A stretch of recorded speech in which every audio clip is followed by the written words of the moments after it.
جب حالات بہت کٹھن ہو گئے مکہ المکرمہ اور اللہ کی طرف سے ہجرت کا حکم آنے والا تھا، تو حضرت ابو بکر رضی اللہ تعالی عنہ کو حضور نے کہا کہ اے ابو بکر تیار رہنا، امر الہی کے آتے ہی ہم اس شہر کو چھوڑ دیں گے۔ اور پھر وہ وقت آیا کہ جب کفار نے حضور کے گھر کا محاصرہ کر لیا، آقا کریم علیہ السلام کو معاذ اللہ شہید کرنے کے ارادے سے ارد گرد جمع ہو گئے۔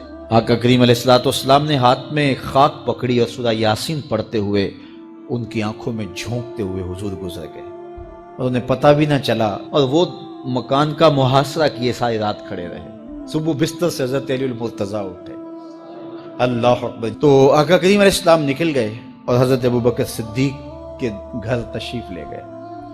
اب دروازے کو دستک دینے لگے تو آواز آئی، حضور میں حاضر ہوں۔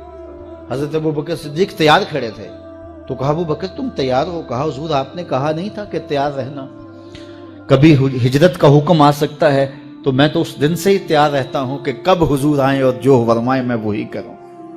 اور پھر وہاں سے لے کے حضور کو وہاں تک گئے، اور جبل سور کی چوٹی پر وہ غار ہے، اللہ اکبر، اس غار میں جانے سے قبل حضور کو باہر بیٹھنے کا کہا۔ عرض کی حضور ذرا میں غار کے اندر کے ماحول کا جائزہ لے لوں۔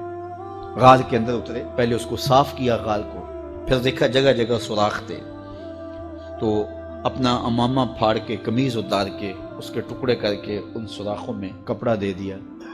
2 سوراخ ایک روایت کے مطابق، اور ایک روایت کے مطابق 1 سوراخ بچ گیا، اس میں اپنی ایڑی رکھ دی، اور پھر آواز دی جان عالم اندر تشریف لائیے۔ تو آقا کریم علیہ السلام غار میں چلے گئے تو سیدنا صدیق اکبر رضی اللہ تعالی عنہ نے اپنی گود میں آپ کا سر رکھا اور حضور لیٹ گئے۔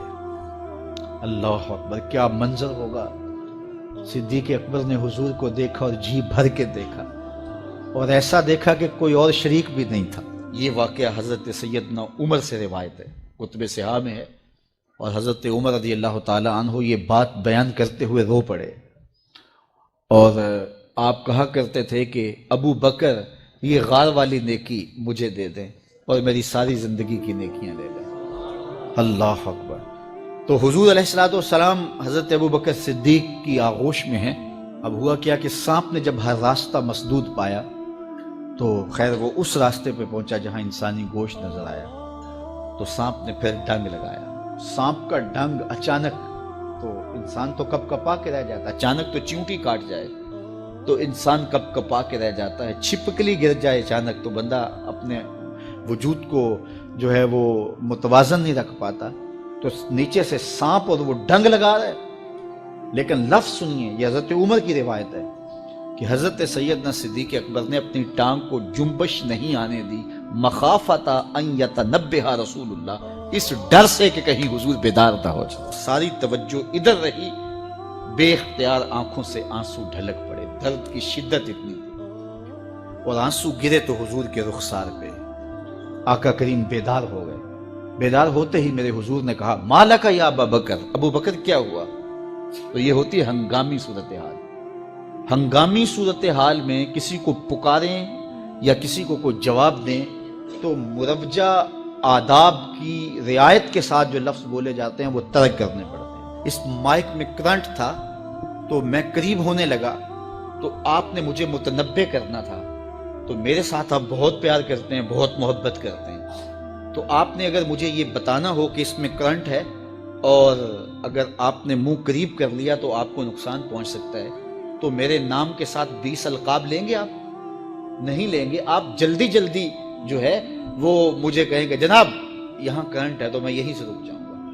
یہ تو ہے کہ آپ میرے لیے کر رہے ہیں، اور اپنے لیے کسی کو پکاریں تو پھر بھی یہی بات ہے۔ اللہ اکبر۔ اب حضور نے جب کہا نا مالک یا ابا بکر، ابو بکر کیا ہوا، تو اب ہنگامی صورتحال تھی نا، تو فوراً کہتے لدغتو، ڈسا گیا، مجھے سانپ نے ڈس لیا، فوراً یہ کہتے نا۔ لیکن حضرت ابو بکر تیری محبت پہ قربان، کائنات میں آپ نے ایسا عاشق نہیں دیکھا ہوگا، سانپ ڈنگ پہ ڈنگ لگا رہا ہے اور ٹانگ شل ہو گئی ہے، زہر سرایت کر گیا ہے۔ حضرت ابو بکر نے جواب دیا، لدغتو فداکا امی و ابی یا رسول اللہ، حضور میری ماں بھی آپ کے قدموں پہ قربان، میرا باپ بھی آپ کی راہوں پہ نچھاور، مجھے سانپ نے ڈس لیا ہے۔ تو اس مشکل وقت کے اندر بھی ادب کا کرینہ نہیں چھوڑا۔ جب معراج کا واقعہ ہوا تو یہ بہت عجیب و غریب واقعہ تھا۔ تو آقا کریم نے جب اعلان کیا کہ بتایا کہ اللہ نے یوں مجھے خلوتوں میں بلایا، تو قریش نے سمجھا کہ اس سے بڑھ کر اور موقع کیا ملے گا پروپیگنڈے کا۔ تو کہا ابو بکر کوئی نئی بات سنی ہے؟ کہا تم سنا دو۔ کہا اگر کوئی کہے کہ رات کی مختصر تنہائی میں مسجد حرام سے مسجد اقصیٰ تک پہنچا ہوں، پھر وہاں سے واپس بھی آ گیا ہوں، تو بات ماننے میں آتی ہے؟ آپ نے برجستہ کہا بالکل ماننے میں نہیں آتی۔ اتنے مختصر وقت میں مسجد اقصیٰ جائے اور پھر پلٹ کے بھی آ جائے، کم از کم 2 ماہ چاہیے۔ 1 مہینہ جاتے ہوئے لگتا ہے، 1 مہینہ آتے ہوئے لگتا ہے، کوئی چھو کے بھی آئے تو 2 ماہ چاہیے۔ تو سمجھا کہ لوہا خوب گرم ہو گیا، اب چوٹ ٹکانے پہ بیٹھے گے۔ کہا ماننے میں نہیں نہ آتی؟ کہا بالکل نہیں ماننے میں آتی۔ تو کہا پھر تیرا یار ہی تو کہتا ہے۔ تو حضرت ابوبکر صدیق نے فرمایا وہ واقعی کہتے ہیں؟ ہاں ہاں ہاں انہی کا کہنا ہے۔ تو حضرت ابوبکر بولے لئن قالہ فقد صدق فاصدق، اگر انہوں نے کہا ہے تو سچ کہا ہے، میں تصدیق کرتا ہوں۔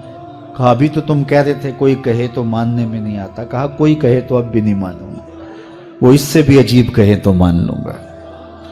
اللہ اکبر۔ فبذالک سمی صدیق، علماء نے لکھا یہ وہ وجہ تھی جس کی وجہ سے آپ کو صدیق پکارا جانے لگا، معراج کی تصدیق کی اور صدیق کہلائے۔ صدیق تصدیق سے بھی ہے، اور ساری زندگی آپ نے جھوٹ زبان پہ نہیں آنے دیا۔ آپ کی طبع میں جو صداقت رچی وسیع تھی، بلکہ ایک مشکل وقت آیا آپ پر، وہ جب حضور علیہ السلام کو اللہ کا حکم ہوا اور ہجرت کر کے حضور مکہ سے مدینہ کی طرف عازم سفر ہوئے، تو حضرت سیدنا صدیق اکبر رضی اللہ تعالیٰ عنہ ساتھ تھے۔ مکہ المکرمہ سے جو مدینہ المنورہ ہے وہ شمال کی جانب ہے، اور غار ثور مکہ المکرمہ سے جنوب کی سمت ہے۔ تو آقا کریم علیہ السلام نے سفر کرنا تھا مدینہ شریف کا، تو شمال کی سمت نہیں گئے بلکہ وہاں سے سفر جنوب کی جانب کیا، اور پھر وہاں سے حضور جو ہے وہ 3 دن گزارنے کے بعد مدینہ المنورہ کی جانب روانہ ہوئے۔ یہ سارے ادھر ڈھونڈتے تھکتے رہے، اور حضور وہاں آرام کرتے رہے، اور 3 دن کے بعد جب ڈھونڈ کے ان کو کچھ نہ ملا تو آقا کریم وہاں سے نکلے اور سیدھا مدینہ المنورہ کی جانب عازم سفر ہوئے۔ انہوں نے 100 سرخ اونٹ حضور کی گرفتاری کے لیے انعام رکھا ہوا تھا، تو مختلف قبائل کے لوگ حضور کو ڈھونڈنے کے لیے نکلے تھے کہ بہت بڑا انعام ہے، 100 سرخ اونٹ ملیں گے۔ ایسے لوگ بھی تلاش کر رہے تھے جو حضور کو جانتے نہیں تھے۔ تو راستے کے اندر حضرت ابوبکر صدیق سے کوئی شخص ملا، اور اسے شک پڑا کہ جن کو میں ڈھونڈ رہا ہوں کہ وہ کہیں یہی نہ ہو۔ تو اس نے حضرت ابوبکر صدیق سے پوچھا آپ کا نام؟ تو انہوں نے کہا میرا نام عبداللہ ہے، ابو بکر ہوں۔ تو اس نے پھر حضور کا پوچھا۔ اب حضور کو وہ ڈھونڈ رہے ہیں، آج امتحان آیا نا، صدیق اکبر کی صداقت کا امتحان آ گیا اور عشق کا امتحان آ گیا۔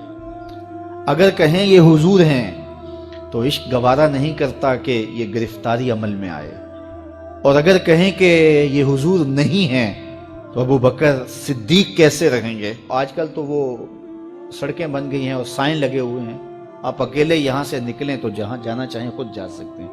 اس وقت تو پہاڑی راستے ہوتے تھے، یا تو لوگ قافلوں کے ساتھ چلتے تھے، اور اگر کسی کو ہنگامی طور پہ اکیلے جانا پڑتا تو وہ گائیڈ ساتھ لیتا جو راستے بتاتا۔ اس کو عربی میں ہادی کہتے ہیں، ہادی، رہنما، گائیڈ جو راستہ بتاتا۔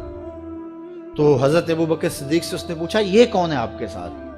تو حضرت ابوبکر صدیق بولے ھذا ہادی یہدینی الی صراط المستقیم، یہ میرا ہادی ہے جو مجھے سیدھی راہ پہ چلا رہا ہے۔